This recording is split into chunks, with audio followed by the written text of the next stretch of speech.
नमस्कार दोस्तों, मैं सुनील कुमार आपका फिर से स्वागत करता हूं आपके अपने चैनल क्या ऐसा होता है। दोस्तों, अभी लास्ट में मैंने जो वीडियो आपके साथ शेयर किए हैं वो बताया मैंने कि पितृ दोष की पूजा कैसे होती है, किन किन देवी देवताओं की पूजा होती है। ऐसे करके हमने दो वीडियो शेयर किए हैं। पहले पहले दिन की पूजा के दो वीडियो मैंने शेयर किए आपके साथ, जिनमें पहले वीडियो मैंने आपको बताया है कि ब्रह्मा जी, भगवान विष्णु, भगवान शिव, उनके बाद दूसरे वीडियो मैंने आपको बताया कि महाराज यमराज, प्रेत देवता और लड्डू गोपाल की पूजा होती है पहले दिन में। जब पितृदोष की पूजा कराने आप जाते हो तो वहां पर आप देखेंगे कि किस तरह से विधि विधान से बकायदा, जैसे कि वो पिंड होते हैं, पिंड के साथ पूजा होती है। अब जब पहले दिन की पूजा हो जाती है तो पंडित जी ने हमें बताया कि आपको कुछ नियमों का पालन करना है, क्योंकि बिना नियम के पूजा तो हो ही नहीं सकती। अब वो कौन कौन से नियम है? अगर आप भी कहीं पर भी पितृदोष की पूजा कराने जा रहे हैं, कहीं पर भी पितृदोष की पूजा कराने, क्योंकि सभी जगह के लोग अपने अपने एरिया के अनुसार पितृदोष की पूजा कराते हैं, लेकिन जो सबसे बेहतरीन जगह है जहां पर इस पूजा का पूरा 100% फल मिलता है वो है त्र्यंबकेश्वर। तो अगर आप कहीं पे भी पूजा करा रहे हैं वो अलग बात है, वो आपकी खुद की इच्छा है। हम आपसे बस यही कहना चाहते हैं कि अगर आपको पितृदोष की पूजा करानी है तो त्र्यंबकेश्वर में कराइए, क्योंकि वहां पर एक तो महाश्मशान क्षेत्र है और दूसरा वहां पर गोदावरी नदी एकदम बिल्कुल बगल से ही निकल रही है। तो बताया जाता है, शास्त्रों पुराणों में बताया जाता है कि ऐसे किसी नदी के तट पर अगर इस तरह की पूजा की जाती है तो उसका 100% फल मिलता है। जैसे बहुत से लोगों को आपने देखा होगा, जैसे गया जी जाते हैं। हम सब लोग गया जी का नाम बड़े आदर से लेते हैं, क्यों बताया जाता है कि वो इतना पवित्र तीर्थ स्थल है जहां पर आप अपने देवी देवताओं को वहां पर आप नवा के धुआ के वहां पे आते हैं और फिर आपको श्राद्ध करने की उन्हें आवश्यकता नहीं होती है। तो हर नदी का एक अलग अलग महत्व होता है। ऐसे ही गोदावरी नदी के तट पर क्या होता है कि आप वहां पर पितृदोष की पूजा कराते हैं या फिर काल सर्प दोष की पूजा कराते हैं, तो नदी के तट पर और ये पूजाएं होती हैं वो बड़ी फलदायक होती हैं। तो पहले दिन की पूजा के बाद जिन जिन बातों का हमें परहेज करना होता है उन बातों को आप गौर लगाकर सुनिए और मेरा वीडियो आप कंटिन्यू अंत तक देखिए।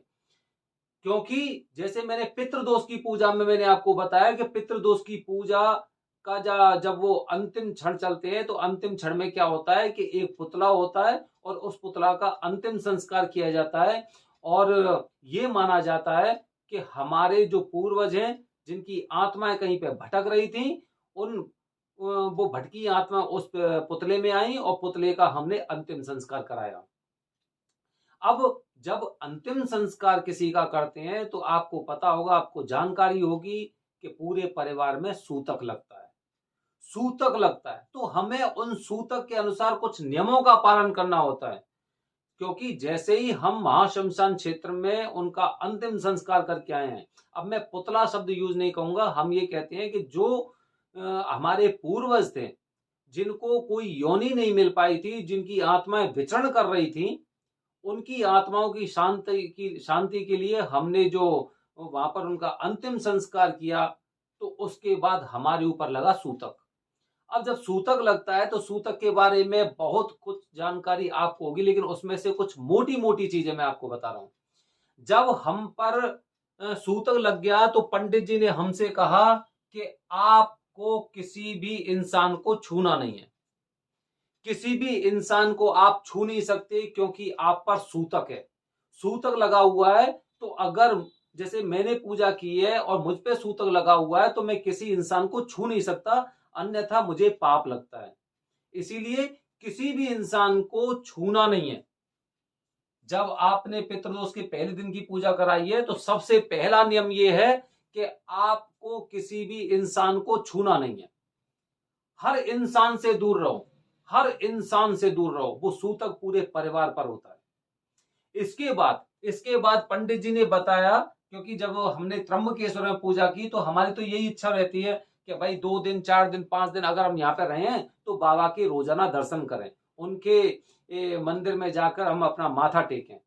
तो पंडित जी ने हमें बताया कि इन सूतक के दौरान जो एक दिन का सूतक होता है 24 दिन का। मतलब आज पूजा कराइए तो कल सूर्योदय से पहले हमें क्या स्नान करना है, तभी वो सूतक खत्म होगा। तो सूतक के दौरान हमें जो वहां पर तीर्थराज कुंड है, कुसावट घाट, उनमें भी स्नान नहीं करना है। जो कुंड है वहां पर उसमें भी हमें स्नान नहीं करना है सूतक के दौरान। अगले दिन कर सकते हो आप सूर्योदय से पहले कर सकते हो, लेकिन जैसी पूजा कराने करके गए हैं आप, तो आपको कोशिश करनी चाहिए कि आप उस कुंड में स्नान ना करें। वैसे कर भी सकते हैं, ऐसा कुछ नहीं है, लेकिन नहीं करना चाहिए। सूतक है अगर। अच्छा, दूसरी बात कि उसके बाद क्या होता है, पंडित जी ने हमसे कहा कि आपको मंदिर में प्रवेश नहीं करना है, मंदिर में भी नहीं जाना है, किसी भी, चाहे छोटा मंदिर हो या बड़ा मंदिर हो, क्योंकि त्र्यंबकेश्वर हो गया, बनारस हो गया, उज्जैन हो गए, ये ऐसी जगह जगह जगह मंदिर बने हुए हैं, छोटे से लेके बड़े मंदिर तक काफी बने हुए हैं। अगर आप वहां पे जाते हो तो आपको ध्यान रखनी ये बातें हैं कि आपको किसी भी मंदिर में प्रवेश नहीं करना है, कोई भजन नहीं करना है, और उनके लिए प्रसाद नहीं चढ़ाना है, मंदिर के अंदर जाना नहीं है, आपको पूजा नहीं करनी है। ये आपको विशेष रूप से ध्यान रखनी है बात। इसके साथ पंडित जी ने बताया क्योंकि सूतक लगा हुआ है, तो सूतक में आपको कोई भी मीठा नहीं खाना है। मीठा का मतलब हो गया मिठाई, मिठाई जैसी चीजें आपको नहीं खानी है। आप मीठे में चाय, कॉफी या दूध का इस्तेमाल कर सकते हो, इसके अलावा किसी चीज का इस्तेमाल आपको नहीं करना है, किसी भी चीज का सेवन नहीं करना है। ये कुछ ऐसे नियम बताए पंडित जी ने, तो मैं दोबारा से इन नियमों को रिपीट कर रहा हूं कि कौन कौन से नियमों का पालन करना है। क्योंकि हम पर सूतक है, तो हमें किसी मंदिर में प्रवेश नहीं करना है, हमें किसी को छूना नहीं है, और हमें प्रयास करना है कि उस कुंड में ना नहा कहीं पे हम बाहर ना आए। और चौथी बात, हमें मीठा नहीं खाना है। ये 4 बेहद ही जरूरी बातें हैं, और आपको विशेष रूप से इन सब चीजों का और बिल्कुल पूरी तरह से अनुसरण करना चाहिए। दोस्तों, एक चीज और होती है, जैसे जिस घर में सूतक होता है तो हमें प्रयास करना चाहिए कि जिस दिन पहले दिन की पूजा हुई है उस दिन अधिकांश समय आपका अपने घर के अंदर ही गुजरे। क्योंकि जिस इंसान पर सूतक होता है वो जब इधर उधर घर से बाहर निकलता है तो काफी लोगों के संपर्क में आते हैं लोग, और संपर्क में आने के बाद क्या, कुछ लोगों की दृष्टि पड़ती है, किसी से छू भी सकते हैं, तो ऐसी काफी चीजें होती हैं, कुछ ऐसा आप खा भी सकते हैं। इसलिए प्रयास करना चाहिए आपको कि आप अपने घर के अंदर ही रहें पहले दिन की पूजा के बाद। तो ये मैंने आपको एक बहुत ही ज्यादा महत्वपूर्ण जानकारी दी है। जब भी आप पितृदोष की पूजा कराने जा रहे हैं तो बिल्कुल उसी तरह से जैसे सूतक लगते हैं, बिल्कुल वही नियमों का आपको पालन करना चाहिए और करना पड़ेगा। अगर आपको अपनी पूजा पूरी तरह से और सही तरीके से अगर आपने पूजा करवाई है और उसका अगर आपको फल चाहिए तो दोस्तों, मैंने इस वीडियो के माध्यम से आपको बताया है पहले दिन की पूजा के बाद जो पंडित जी ने हमको नियम बताए हैं, और उन्हीं नियमों का पालन करने के बाद हमें दूसरे दिन की पूजा शुरू करनी थी। दूसरे दिन की पूजा किस तरह से पूजा हुई, किन किन देवी देवताओं की पूजा हुई, क्या उन्हीं देवताओं की पूजा हुई जिनकी हमने पहले दिन पूजा की थी, ये हमारे देखिए आने वाली वीडियो में हम आपको अगले दिन की पूजा, पितृदोष की पूजा का दूसरा दिन हम लेके आएंगे अति शीघ्र। धन्यवाद दोस्तों, जय हिंद, जय भारत, हर हर महादेव।